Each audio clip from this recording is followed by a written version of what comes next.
Okay, we are at chapter 13.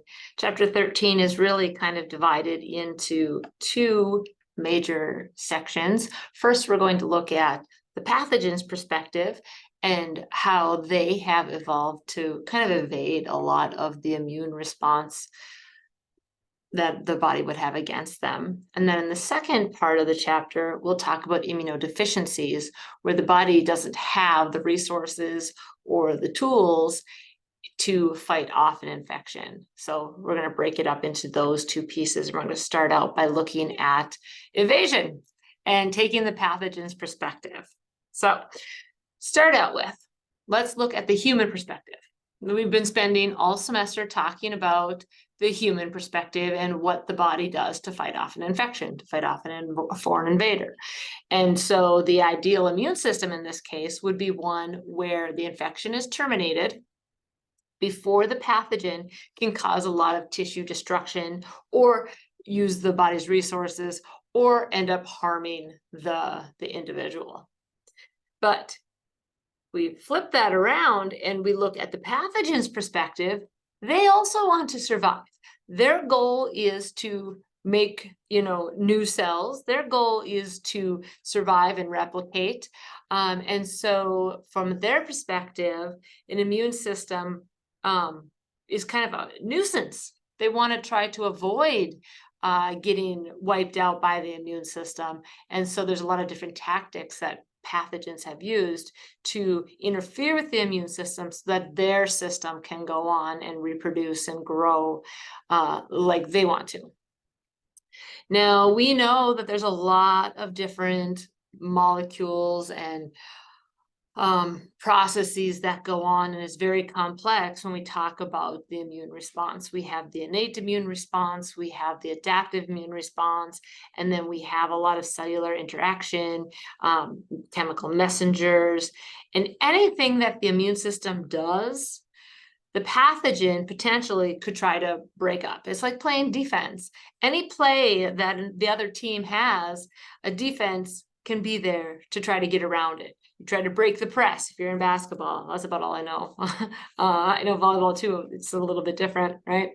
And so at any stage of the immune response, at any secretion of any type of protein, any type of calling up, any type of recognition, that can be blocked. The pathogen can stop that. And there's a variety of different mechanisms that pathogens use. They can vary in their genetics. So they can take their genes and express some of them at certain times and vary them throughout the life of their lifetime. They can remain latent and just kind of hang out in a quiescent state where they're not going to cause infection, but they're also not going to be recognized by the immune system then. They can just evade a pathogen, phagocytosis, try to evade getting eaten, and they can interfere with MHC molecules because we know MHC molecules and those first and second stimulatory molecules are necessary. They can hide, and there's other things that pathogens have been able to do. They've really co-evolved along with their hosts to try to live as long as they possibly can as well. So we're going to look at each one of those different mechanisms or strategies in just a little bit more depth. So genetic variation is where we're going to start out with. And we know that antibodies are specific. They're very specific. In fact, any one antibody is only going to have one antigen specificity, and it's not going to recognize any other antigen. Bacteria are really great at changing up their external proteins, because that's what's going to be recognized by the immune system. So take these cells here. So we have Streptococcus pneumoniae cells. They are gram-positive cocci, so they're circular. And there's different serotypes. And if you take a look at these different antigens, they're just slightly different. Same genus species, Streptococcus pneumoniae, but a different serotype because these external proteins are different. Well, an antibody that's going to be created to fight this serotype is not going to help if a different serotype ends up infecting the individual. That can pose a problem for memory because the plasma cells are only going to make memory cells that produce antibody that recognize that first priming antigen. This comes into play when we talk about immunizations. Streptococcus pneumoniae is a bacteria that children are routinely immunized against, and there's a certain set of serotypes that vaccine protects against. And so that vaccine has all of these different serotypes in there, and then the antibodies that are generated from this vaccination will be able to recognize a variety of different serotypes. Those serotypes are going to be most pathogenic to a child. We also can see genetic variation occur through mutations. So there's two different terms on the slide. There's antigenic drift and there's antigenic shift. You might have heard these terms, especially during COVID times. We talk a lot about antigenic shift and drift with that. More often, or at least talked a lot about before COVID, was with influenza virus. Influenza virus is kind of the best example of antigenic drift and antigenic shift. So that's what I'm going to use. And what we see in both of these cases, there's going to be changes to the DNA or to the RNA. It's an RNA virus. But the changes, if they're just minor, if it's a nucleotide here and a nucleotide there, and the antigens that are produced are pretty close to what the original antigen was, maybe slightly different, that's going to be an antigenic drift. There's going to be slight change over time. And so we see this with seasonal influenza. We see different viruses. They're slightly genetically different. They're still influenza viruses, but they're different from year to year to year because there's mutations that occur when the virus replicates. And we see that especially with RNA viruses. Now, with antigenic shift, this is where the change is going to be more abrupt, where maybe an entire new segment of the genome is put into the influenza virus. Maybe there's a whole new coded protein in the virus that's picked up from another species. That is called an antigenic shift, big DNA or big RNA changes. And so let's look at this in picture form. With antigenic drift, that's this first row up here. We have an influenza virus, or it could be any virus that it shows here. Oh no, it's hemagglutinin. Okay. So this influenza virus gets in, infects a person, they make an antibody against it, and that antibody can recognize that specific antigen. Well, then it's going to affect another person and replicate, and maybe another person and replicate. And over a year, you're going to have multiple accumulations of mutations, and the protein might the DNA or the RNA might change ever so slightly, making an ever so slightly different protein. And so this protein, although it looks very similar to what we had in the previous year, it's not identical. And so the antibody might recognize, it might do some work against that original protein, but now this new antigen is going to have to be prevented, or you have to either get infected by it and make your own antibodies, or you need to have a vaccine against the new virus. So over time, it just shifts or it just drifts so slightly. That's what we see as outbreaks or epidemics. So each year we have an influenza epidemic where usually like in February, March, we'll see peaks. Maybe even starting now, we'll see peaks of influenza. And that is typically a more localized area, and doesn't last as long. And so that would be like an outbreak or an epidemic. Now with antigenic shift, if we're sticking with the example of influenza, influenza is a virus. All viruses have to engage with proteins on the recipient cell surface in order to be internalized. Human influenza virus has the receptors for human proteins. Avian influenza virus has the receptors for avian proteins. We don't ever have an avian influenza virus infect a human cell, or vice versa, if it's just a straight up avian or human virus.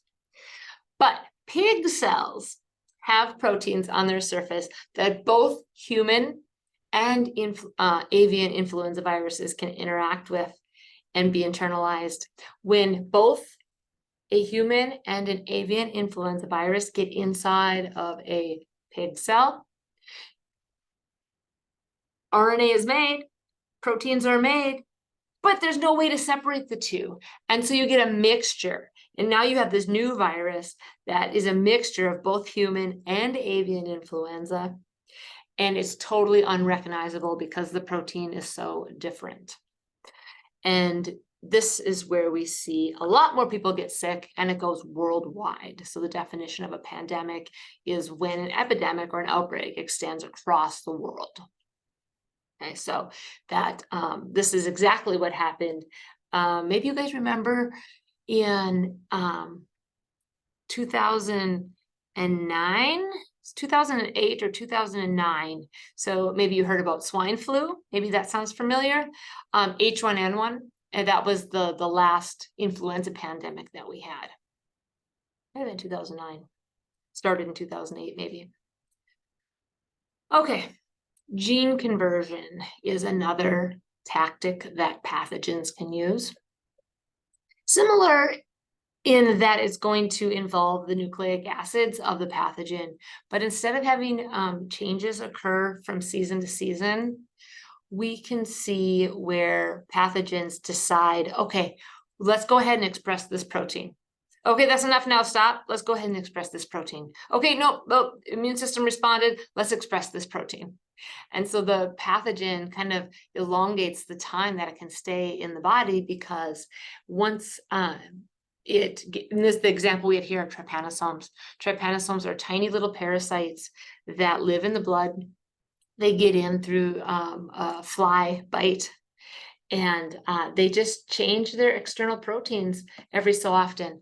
Once the immune system produces antibody against the first protein, they ditch that and they make a new protein. And then the immune system has to catch up, and it's cyclic. And the immune system is just always trying to catch up so that it can wipe out the trypanosomes. And so this is a really tricky thing that pathogens can do.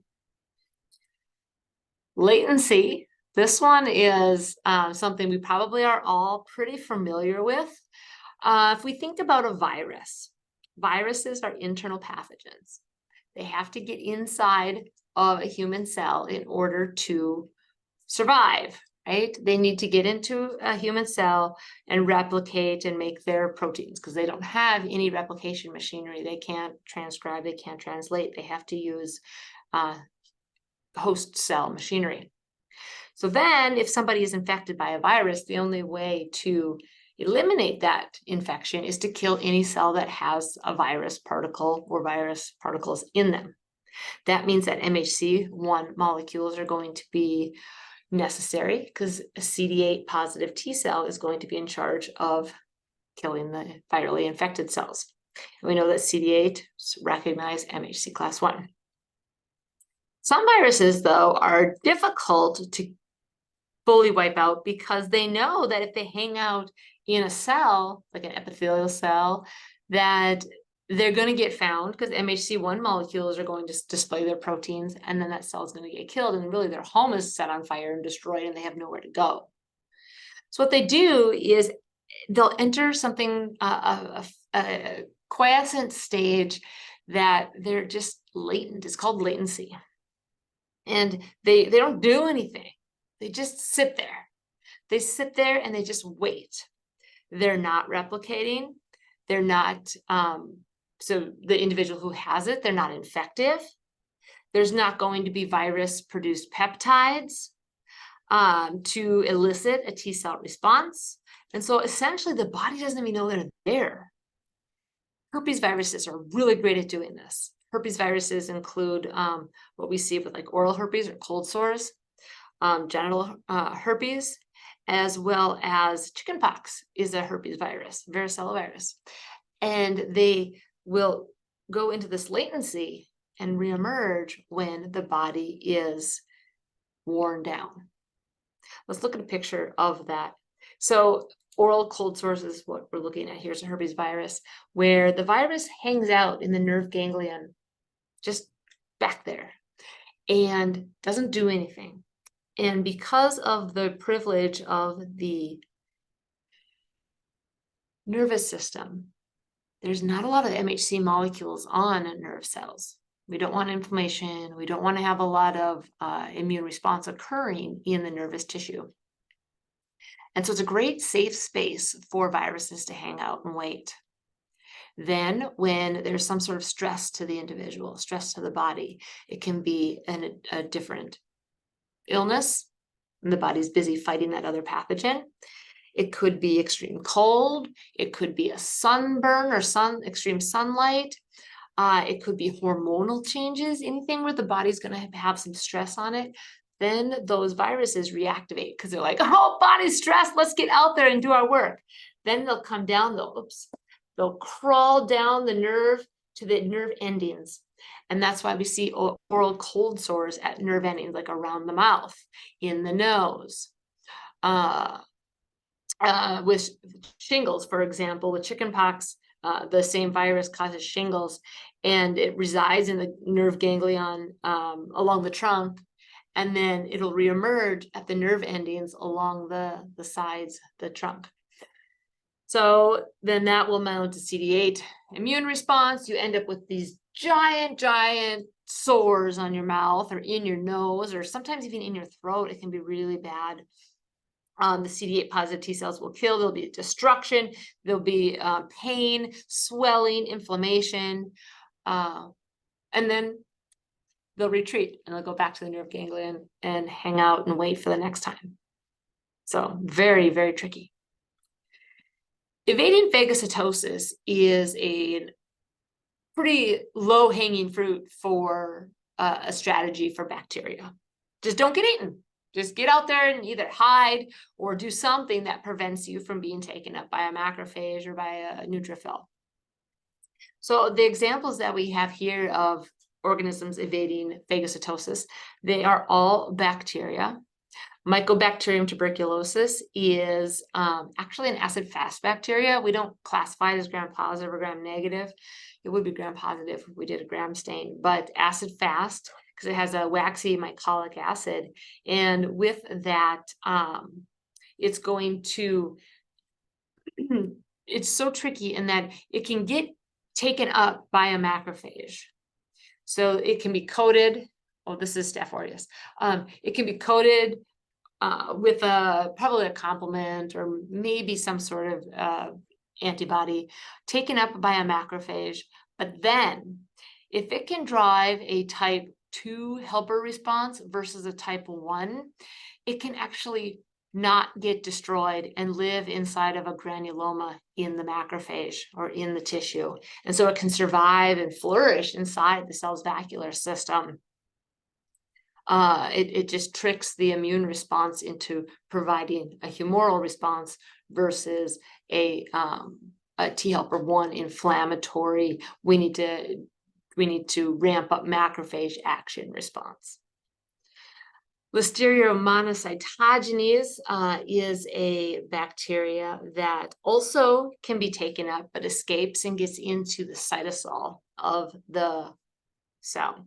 And once it's inside of the cytosol, it can then just live a happy life. It can replicate and produces proteins and grow and everything. And then Staphylococcus aureus, which is pictured in this diagram here.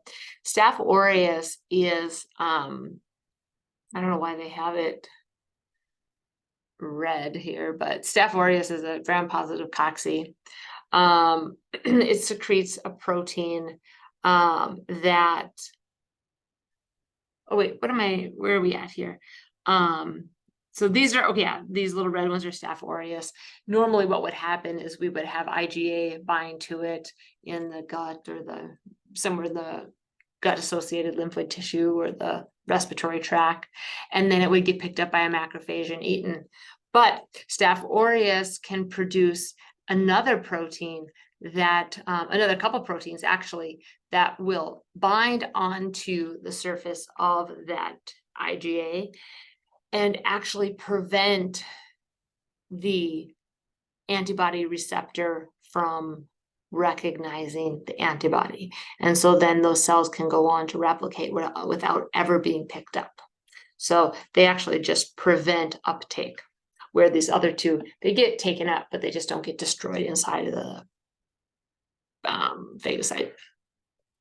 And then some other trickery that's out there. Toxoplasma gondii is a single-celled parasite, and it encloses itself. This is what we see with cat feces, and why pregnant females should not clean litter boxes, because they can inhale Toxoplasma gondii. Anyway, it is a parasite that encloses itself in this like really tight, impenetrable, it's not going to be able to be penetrated, membrane that prevents it from being recognized by the immune response or by the immune system. And so MHC is not going to be able to be processed. It's not going to be able to be presented on MHC, and therefore it's not going to be able to stimulate a T cell response. And Treponema pallidum and Schistosoma mansoni. Treponema is going to be the syphilis bacteria. Schistosoma is a worm. And they are so awful that they put on a cloak of human proteins to make it look like self. They're like, I'll take these proteins and cover myself. It's like camouflage. And so they look like self, even though they are pathogenic. Okay. I want to close up this first section then by talking about one more concept of superantigens. Now there's a lot of words on this page, but superantigens are a group of antigens that are usually produced by gram-positive organisms like Staph aureus is a major one, and group A strep or strep pyogenes. Those are the two most notables for superantigens. And what they do is they produce a protein that is able to bind to MHC and antigen and make it look like there is antigen present, and then also bring in B7 and CD28 to give both a first signal and a second signal to any possible cell. It's not even specific for a certain antigen. And because of that, a whole bunch of T cells can be non-specifically activated. If you have a whole bunch of T cells that are non-specifically activated, and you have all these T cells running around interacting with B cells, making macrophages go crazy, secreting cytokines left and right, and they are going to cause a cytokine storm, a ton of immune response. It's mayhem. Interleukin-2, interferon gamma, TNF-alpha, those are all pro-inflammatory cytokines. They're secreted by all these T cells that aren't supposed to be activated, but they're shooting out this pro-inflammatory juice all over the place. And then, so I kind of already said this, where the superantigen will cross-link MHC and the co-stimulatory molecule. And so superantigens can actually substitute and look like a specific antigenic peptide. So here's a picture of that, where we have a peptide being presented, and this T cell receptor shouldn't even interact with that because it's not specific for it. But the superantigen comes in and says, oh yeah, you're good enough. And so then this T cell comes in, gets activated, but at the same time, it's also going to interact with the co-stimulatory molecule, allowing for T cells to be activated, all the T cells to be activated. Again, we see this with group A strep and Staph aureus. So summary for part 1 of this lecture is that pathogens have evolved ways of trying to survive with a human immune response. So they will do things like change up their antigens. They will go into a latent form if they're a virus.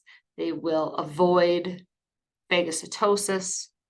They'll prevent normal function of the immune system and recruit ways to hinder the immune system all so that they can survive. So that is the first part. We'll catch you in the second lecture.